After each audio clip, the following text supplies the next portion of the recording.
बंद करा। Hello students, मैं विनायक पांडे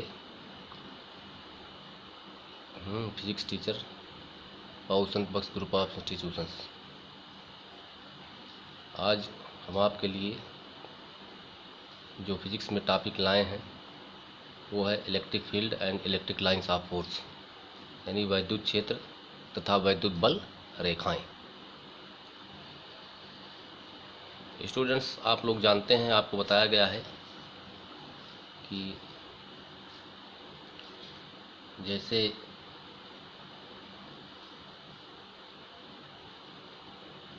समान प्रकार के आवेश एक दूसरे को प्रतिकर्षित करते हैं। प्रतिकर्षित करने का मतलब ये एक दूसरे को दूर यानी भगाते हैं। दूर भगाने का तात्पर्य ये हुआ कि इन दोनों आवेशों के मध्य एक ऐसा बल कार्य करता है जो इन्हें दूर ले जाता है।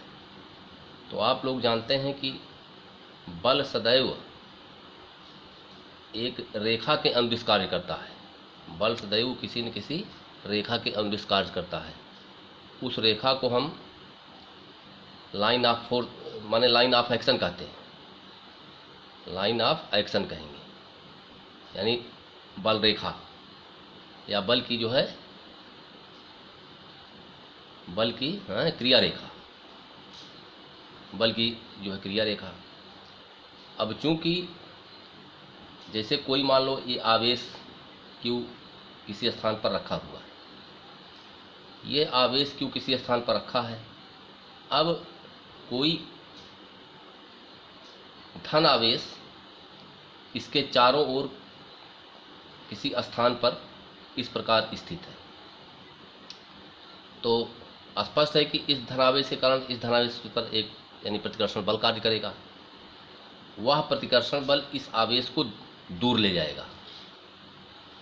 तो यह आवेश जिस रास्ते से होकर के गया वही रास्ता ही विद्युत बल रेखा होती है। बात समझ में आई कि नहीं? जैसे यहाँ पर कोई ये धनावेश है, अब ये धनावेश इसे क्या करेगा? दूर हटाएगा, यानी परिकर्षित करेगा।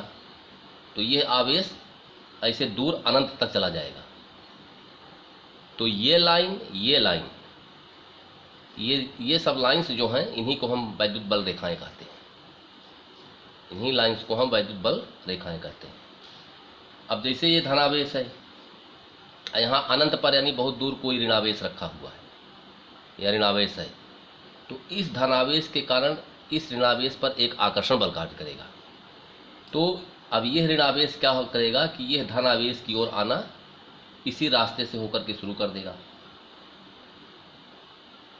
तो जिस रास्ते से होकर के यह ऋणावेश आया है धनावेश की तरफ, ठीक है ना, वही उसकी क्या हो जाएगी? वैद्युत बल रेखा होगी। या मान लो कि ये ऋणावेश रखा हुआ है, ये धनावेश है, तो यह ऋणावेश क्या करेगा? इस धनावेश को अपनी ओर आकर्षित करेगा। तो यह धनावेश अब इधर ऋणावेश की ओर चलना शुरू हुआ। तो ये है मतलब ये धनावेश कहाँ जा रहा है? ऋणावेश की ओर।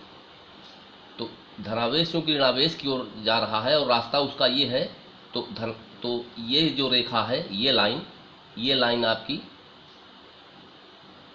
वैद्युत बल रेखा हो जाएगी इस आवेश के लिए, ठीक ना। तो ये वैद्युत बल रेखाएं सदैव धन आवेश से निकलती हुई और दूर जाती हुई प्रतीत होती हैं, ठीक है ना।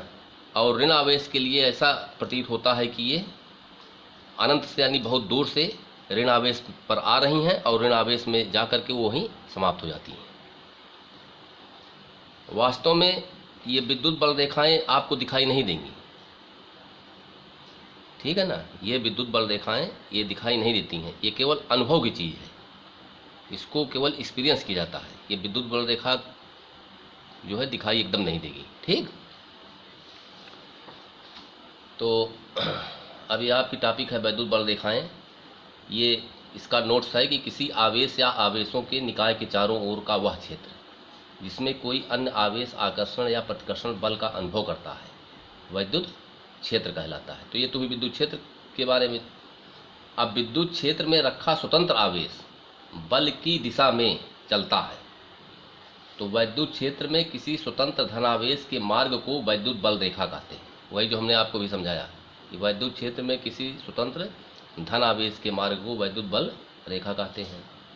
ठीक। अब वैद्युत क्षेत्र के बल रेखाओं द्वारा इस तरह से जो है इसको शो किया गया है। जैसे धनावेश में हमने बताया कि वैद्युत बल रेखाएं ऐसा मालूम पड़ता है कि धनावेश से निकल करके ये दूर जा रही हैं।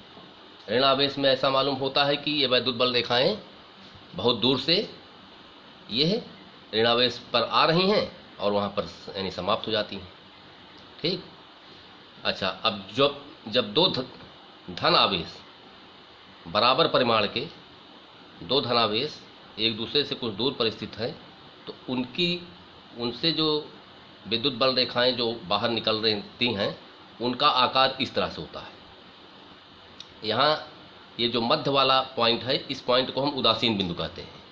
उदासीन बिंदु इसे इसलिए कहा जाता है कि अगर यहाँ हम कोई आवेश रखें यहाँ पर, तो इस आवेश पर यह आवेश जितना बल लगाएगा उतना ही बल यह आवेश भी इस पर लगाएगा।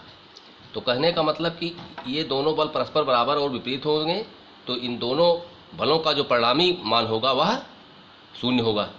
तो इसलिए इसे उदासीन बिंदु कहते हैं। उदासीन बिंदु पर वैद्युत क्षेत्र की तीव्रता का मान 0 होता है। ठीक। तो ये आपको हमने वैद्युत बल रेखा के बारे में बताया। अब वैद्युत बल रेखाओं के आपस में इनके कुछ गुण भी होते हैं। जैसे वैद्युत बल रेखाएं सदैव धनावेश से बाहर की ओर जाती हुई प्रतीत होती हैं। ऋणावेश के लिए क्या है कि यह बहुत दूर से आती हैं और ऋण आवेश के अंदर ये वहाँ पर यानी समाप्त हो जाती हैं ऋणावेश पर जाकर। दूसरा पॉइंट ये है कि वैद्युत बल रेखाएं ये कभी भी एक दूसरे को काटती नहीं हैं। ठीक है ना, ये कभी एक दूसरे को नहीं काटेंगी। अच्छा, विद्युत बल रेखा पर किसी भी बिंदु पर अगर हम बल की दिशा निकालें तो उस बिंदु पर विद्युत बल रेखा पर खींची गई स्पर्श रेखा के अनुदिश बल की दिशा होती है। ठीक है ना, जैसे ये एक पॉजिटिव चार्ज है, ये मान लो निगेटिव चार्ज है। ये इलेक्ट्रिक लाइन्स ऑफ फोर्सेस ऐसे चलेंगी इस तरह से। ये वैद्युत बल रेखाएं इस तरह मूवमेंट इनका होगा, ये चलेंगी। अब मान लीजिए कि यहाँ पर हमें बल की दिशा निकालना है इस पॉइंट पर, तो इस पॉइंट पर जो हम बल की दिशा निकालेंगे तो हम क्या करेंगे, इस बिंदु पर हम क्या करेंगे, एक स्पर्श रेखा खींचेंगे ऐसे। तो ये क्या बता रहा है, बल की दिशा। ठीक है ना। तो वही है कि वैद्युत बल रेखा के किसी बिंदु पर बल की दिशा ज्ञात करने के लिए उस बिंदु पर खींची गई स्पर्श रेखा की दिशा के अनुदिश होता है। तो ये आपको वैद्युत बल रेखाओं के बारे में जानकारी दी गई। अब हमने बताया कि जहाँ पर आवेश स्थित होता है वहाँ एक वैद्युत क्षेत्र स्थापित हो जाता है। अब वह वैद्युत क्षेत्र कितना स्थापित हुआ, वह वैद्युत क्षेत्र कितना स्थापित है, उसका परिमाण क्या है, उसके परिमाण के लिए एक सूत्र का जो है डेरिवेशन किया गया है। ये मान लीजिए कि किसी आवेश के कारण यह एक इलेक्ट्रिक फील्ड उत्पन्न हुई है। ये विद्युत बल रेखाएं हैं, ये जो तीर के द्वारा दिखाई गई हैं, ये विद्युत क्षेत्र की तीव्रता ई है। यह कोई परीक्षण आवेश Q0 इस इलेक्ट्रिक फील्ड में है। स्पष्ट है कि विद्युत क्षेत्र के कारण इस परीक्षण आवेश पर एक बल कार्य करता है और यह परीक्षण आवेश विद्युत क्षेत्र में उस बल की दिशा के अनुदिश गति करना शुरू कर देता है। वह विद्युत क्षेत्र में उस बल के अनुदिश ये परीक्षण आवेश क्या करेगा, गति करना शुरू कर देगा। ठीक है ना।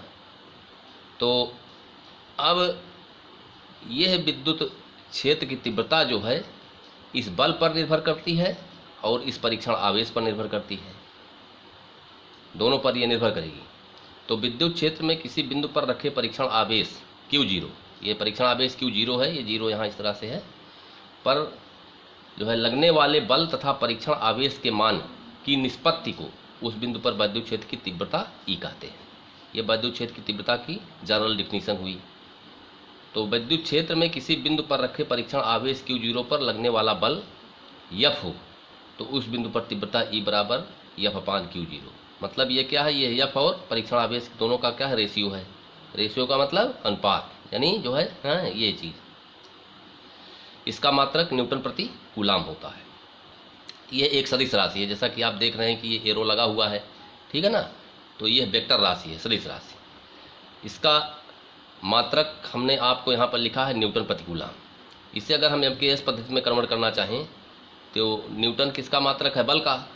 तो बल का एमकेएस पद्धति में मात्रक किलोग्राम मीटर सेकंड माइनस 2 हुआ, कूलाम एम्पियर सेकंड नीचे हुआ। अब इनको ऊपर नीचे लाएंगे तो हमें दे देगा किलोग्राम मीटर सेकंड माइनस 3, ये -2 और ये 1 ऊपर जाएगा, -3 हुआ, एम्पियर ऊपर गया, एम्पियर -1। और इसका जो डायमेंशनल फार्मूला हुआ, इसका डायमेंशनल फार्मूला इसी से हम जो है बना लिए। किलोग्राम किसका मात्रक है, द्रव्यमान का। द्रव्यमान के मात्रक को यम से दिखाते हैं तो यम हो गया। मीटर यल, सेकंड टी, तो T-3, एम्पियर A-1। तो इस तरह से ये टॉपिक विद्युत बल रेखाएं और विद्युत क्षेत्र की तीव्रता जो है मतलब समाप्त हुई। अब अगली टॉपिक हम आपको अन्य वीडियो में अपलोड कर देंगे। नमस्कार।